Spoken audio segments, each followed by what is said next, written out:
Broadcasting live from the Slaughtered Lamb Pub, this is The Monstrous Feminine, the podcast where horrible humans talk about horror. My name is Zeba, and I'm joined by my werewolves, Mila and Louisa. Unfortunately, Tyia can't be with us for this month's theme, but she'll be back for the next one. For Halloween, we're going to be talking about one of our favorite themes, werewolves. We are covering the 1981 horror comedy An American Werewolf in London, directed by John Landis, the 2001 coming-of-age teen angsty horror Ginger Snaps, directed by John Fawcett, and the 2017 horror fantasy Good Manners, directed by Juliana Rojas and Marco Dutra. Before we get into the film, go ahead and follow us on Spotify, YouTube, or the Apple Podcast app. You can find all of our links on our Instagram at The Monstrous Feminine Podcast. In An American Werewolf in London, two young men backpack around the Yorkshire moors. After being warded off by hostile locals in a creepy pub called the Slaughtered Lamb, they decide to hit the road on a full moon. One of the men, Jack, is attacked and killed by a wolf. The beast begins to attack David as well, but the locals shoot it before it can inflict a fatal injury. As the wolf dies, it morphs into a naked man. David wakes up in a London hospital to the doctor saying he was attacked by a lunatic. However, the zombified corpse of Jack appears and tells him that David is now a werewolf, and as long as the bloodline of the werewolf who attacked Jack lives on, Jack will be doomed to walk the earth forever. David initially rejects the claims and begins a relationship with his nurse Alex. However, he soon experiences a deadly transformation and is set loose around London.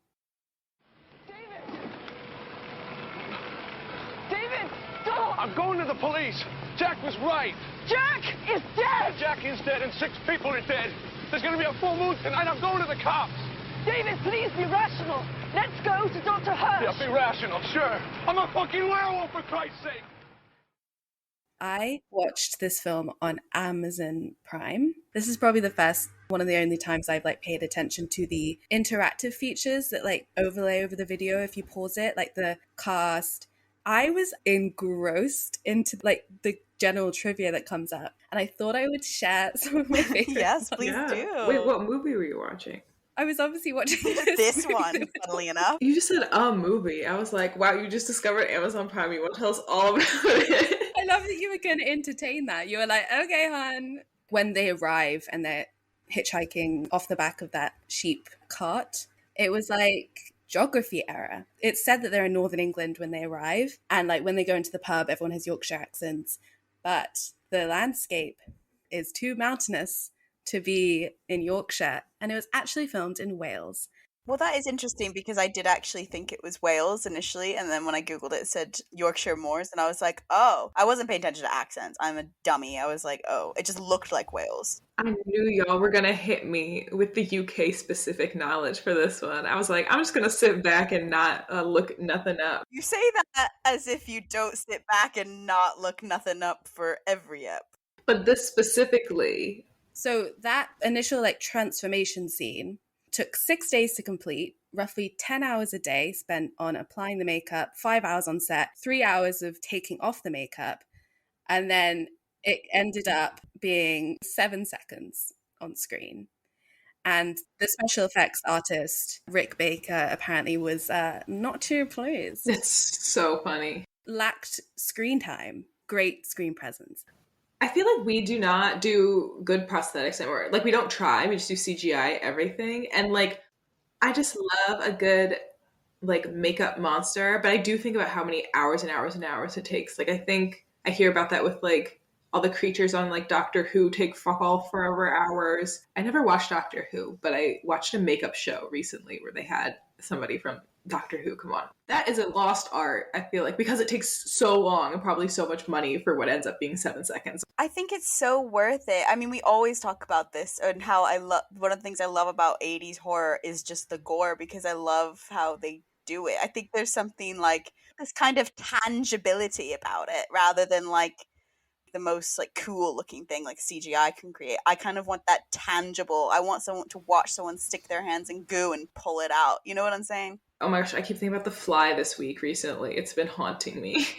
The Fly haunts me? Honestly, that one has stuck with me. Of all of our bonus and normal episodes, the other thing that would haunt me if I didn't repress it is the possession miscarriage scene, which Tyia reminded me of the other day. I literally have not thought twice about that movie since we've done it.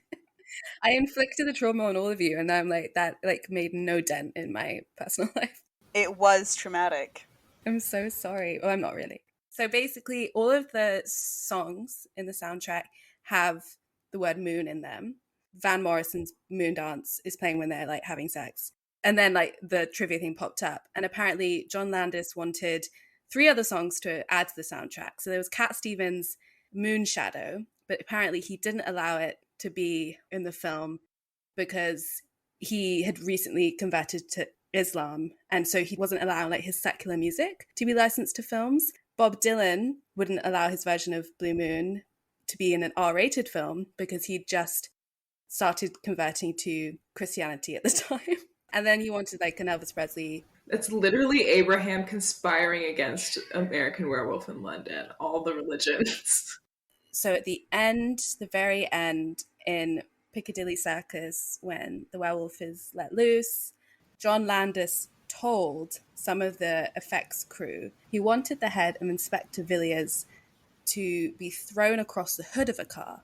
And the crew, who were all English, were confused by this. We don't call it the hood of a car, we call it the bonnet. Are you serious? I learn more silly things about your people every day. The bonnet? Your shit sounds made up, I'm sorry to say. I think that's it. Well, I feel thoroughly regaled. Yeah, those were good fun facts. We should do more fun fact catch-ups, I think. The Monstrous Feminine is on Instagram, so please go leave us a comment or write us a little message. If you do engage with our content, you might just get a shout out in our next episode as our Witch of the Week. This episode, our Witch of the Week is Honeymoon Midnight, who commented on our Bodies, Bodies, Bodies post and said, "Hell yeah, I've been waiting weeks. Flame emoji, flame emoji." God bless our listeners for their patience. However, I also kind of delight in that there are people out there who are like waiting for the ep on a new movie to drop, because we do so enjoy doing movies in real time. We're trying to do more of it. So thank you for letting us be your film club friends for when you see a new movie. Also, I did stalk your Instagram and you have stunning photos. Like, if I happen to click on anyone random, like if we get a follow notification, everyone is so gorgeous and talented. I was like, wow. Very cool group of people. Maybe someday we'll all meet up and have a potluck. Friendly reminder that we are also on Patreon. For £1 a month, you gain access to our Discord. For £3 a month, you get to hear a cut discussion from our main episodes. And for £5, you get all that, plus a bonus episode. Please support us. Any contribution helps. So I had some fun facts as well. Some of them are not exactly fun. Some of them are just actually, in fact, they're just facts. Let's lower our expectations. Just that Landis wrote the first draft of this in 1967 and then was just sitting on it for a decade. Rick Baker won the inaugural Oscar for best makeup for it. So they did that werewolf transformation scene, which has become like iconic and is apparently one of like the most referenced transformation werewolf scenes in cinema. He did it by using syringes and pumping into small plungers within plastic pieces to cause David's hands, feet, and face to elongate in separate shots. Hair was filmed backwards as if it was ripping out from underneath a fleshy sheet, creating the image of hair growing up above skin. And at a certain point, poor actor David Naughton was literally buried into the floor so that he has a 4-legged body that could be built around him before the face changed. And that was all from David Crow, Den of Geek. But I just thought that is like, hats off to you, sir, because that is a lot of work. I wanted to kind of discuss the werewolf lore in this film. I think in terms of like all the films we're going to discuss this month, this one is the most traditional in terms of lore. It's literally like full moon, you get bitten or whatever, you turn the next full moon. And there's not really any twist on that. It's what's on the tin is what you get in the film. Is there like a standard, would you say, werewolf lore cross most werewolf films? They all kind of have their variations, but for the most part, it's like the bite that gets you, or sometimes it's inherited. But for the most part, what is it? Full moon, bite, maybe sometimes a silver bullet. The transformation can take a different amounts of time. Sometimes it's like, okay, full moon, boom, you're a werewolf instant, and you had no symptoms up until that day. And then sometimes it's like it takes like the week up until the full moon, or like a period cycle. Why do you think An American Werewolf in London has become such a cult classic? Because actually, like, people like Roger Ebert were like very underwhelmed when it came out. He only gave it 2 stars. But since then, I feel like this is one of the most referenced werewolf films. I think that comparing it to, like, you know how we watch Halloween and we were all kind of like, eh? Friday the 13th, Halloween for me were like both equally disappointing and quite like drab. Wow. Shots fired. But then, like, I think that even if you don't watch something in the time that it's become a cult classic, you can still like sense what makes it special.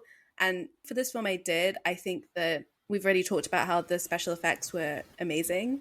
And I think that just like the comedy of the film, like, it's funny, it's scary, it's also a great sort of semi-parody of England through the eyes of Americans, which I think they like, I don't know, they hit the nail on the head a lot with the small local pub up in Yorkshire. All the characters just like, they were all sort of idiosyncratic and funny and charming. On that, someone highlighted the part about the businessman in the London tunnel or something when he's like, we're not amused by that. Yeah. David and Jack, like, their chemistry, there's like 5-10 minutes with them together. I was like, they have been friends for their whole lives. It felt like a buddy road movie at the beginning, and when Jack is killed, I was like, oh, I'm somewhat touched by his death so early on. I don't know, it's quite charming in its like goofiness, because it's not camp at all, because it's so self-aware and it knows what it's about and it does it really well, I think. And like, I don't think I like haha laughed out loud, but I did find like the recurring zombie thing to be just like so delightful. I'm like, what the fuck is up? He's like actively rotting and he's just chilling. He's like, hey man, I think you just need to take this thing seriously. I don't know. Yeah, that whole premise is like totally how we would talk about a scenario like this. Yeah, like Mila appears and says, like, actually, you should just kill yourself. I could definitely see that happening, and that is exactly what you'd say. Wow, guys. It's good to hear that. But it's true, I think they balance the sort of like American, there's a bit of like the American, like, I don't even know how to describe it, American and like zest to it. Do Americans have zest? What is it? You know, like Americans are just like chipper. I don't know. Like English people being like either chronically depressed or indifferent. Y'all just don't get enough sun. That's true. And I like that contrast in the film. It kind of felt like Monty Python-y. Yes, I completely agree with that. And I was actually thinking, obviously this is 1981, so probably they filmed it late 70s I don't know that for a fact, but it felt more 70s for sure than like 80s aesthetic. So I could see why you would think you would get Monty Python from it. I don't know. I think like, listen, I just found the guys annoying. I feel like this is a problem where I'm just like projecting into a situation and I'm just like, wait, both of the two guys. Yeah, annoying. Both fucking irritating. I know. I'm so annoying. I can literally hear everyone being like, why do you have to criticize every film with men in it? I don't know. The lad banter is annoying. Like at the beginning, he's talking about someone like Debbie Big Tits. I don't think that's what they say, but like Debbie Big Tits. That's essentially like the way they're talking about this poor woman. And he's like, oh yeah, she has no choice about like having sex with him because he's gonna get her, you know, he's gonna woo her. And I was like, what? And then he also says like, there's nothing dull about that body. And I'm just like, oh God, I hate this. I'm gonna say it felt harmless and people are gonna be like, there are, you know, different severities of misogynistic behavior. Yes. But was it not supposed to be like a parody of those kind of guys too? It's true to what they were talking about and it never crosses the line into completely disgusting. I don't know. Maybe your threshold's a lot higher. Mine's a lot lower. You said, where are your morals? A more serious response to that would be that I would kind of agree with that if I didn't think that the women in this film were like so ridiculously shallow in terms of portrayal. I forgot there were women in this film. She is also said to have like immediately, like Jack, when he comes back as a zombie, he's like, oh, Debbie went to my funeral and guess what? She found comfort in the arms of like this jerk guy. And I'm like, poor Debbie, like, exists solely to just sleep around in this film, in the background narrative. And then the other thing was Nurse Alex. Honestly, she had a delusional lack of intuition. This man fully told her he was suffering from, like, visions, and she was like, oh, lol. It was giving, like, it was giving some sort of complex. She was just unquestioning about every red flag. Also, like, what are the ages here? She felt like a lot older than him. Well, he was supposed to be, like, a student. Jack and David were supposed to be students, and I was like, I hope you mean, like, second masters or PhD students, because there's just no way these are teens. Zeba, I want you specifically to talk about the connection between nudity and violence, because I feel like it's your favorite point to talk about the connection between sex and violence, and it is very clear in this film. I just think it is really so bizarre that people used to watch porn in a theater with each other. I think I was so caught up on that I didn't even like absorb the massacre that was about to happen or that already happened. I was just like, this is, do you not touch yourself? What is the rules here? Then you're like really turned on, but like there's no like physical output of that. I think people definitely did just jack it in the movie theater and everyone just averted their gaze. I think that had to be the case. I didn't read this as like the violence came to punish people because they were perverts. I don't know why he walked into that movie theater, quite frankly, on the verge of transformation. It didn't really make a whole lot of sense. A place of refuge. We talked about in Bacurau how it was, the sex there was very incidental and separate from the core of the horror. But in this film, it adds to the comedy or absurdity of the film. What did you guys think of the ending? I thought it was fucking wild that it just like cut like that. I felt that way about all the movies we're doing this time, actually. I thought they all cut in fucking insane places. Because, like, it's hard to resolve a werewolf movie, I think. I think that's why a lot of them end in this, like, very suspenseful place. How can werewolves integrate into society happily? Simply they can't, so they die and then you're left bereaved and no time to, like, mourn that situation. Simply they can't.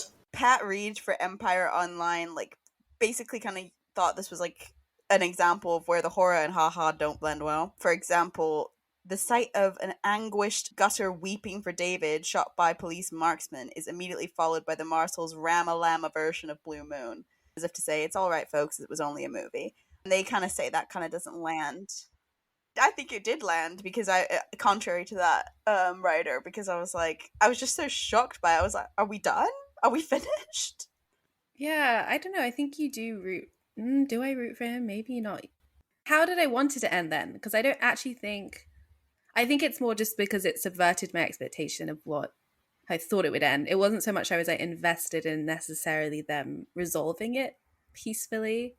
Honestly, I was more like, Jack deserves his happy ending than Mr. Webb. What's his name? David. Jack the misogynist. Sure. I had one more thing about the ending. That Roger Ebert basically said that the film seems curiously unfinished, as if director John Landis spent all his energy on the spectacular set pieces and didn't want to bother with things like transitions, character development, or an ending. And I was like, wow. I think that applies a little bit to the ending. Yeah. Yeah. So in the mid-2000s, when this film was like made into HD for DVDs, John Landis rewatched it and said that he was shocked by how gory it seemed. How interesting. I would think that like making old horror movies HD would make it seem like the special effects seem faker and like harder to like obscure, but I guess not. I saw a tweet about the new Halloween film comparing a shot that's like very similar to one of the shots in the original movie, how like the art of film lighting has kind of been lost. But I do think things getting more and more like high resolution has kind of ruined a lot of movie making, because it looks so almost flat. There's no like texture, there's no lighting tone to it. When you think of a Spielberg sci-fi, there's kind of an art in what you can't see, right? And like crafting that in such a way and giving the screen that kind of depth. So yeah, I do kind of get what you mean.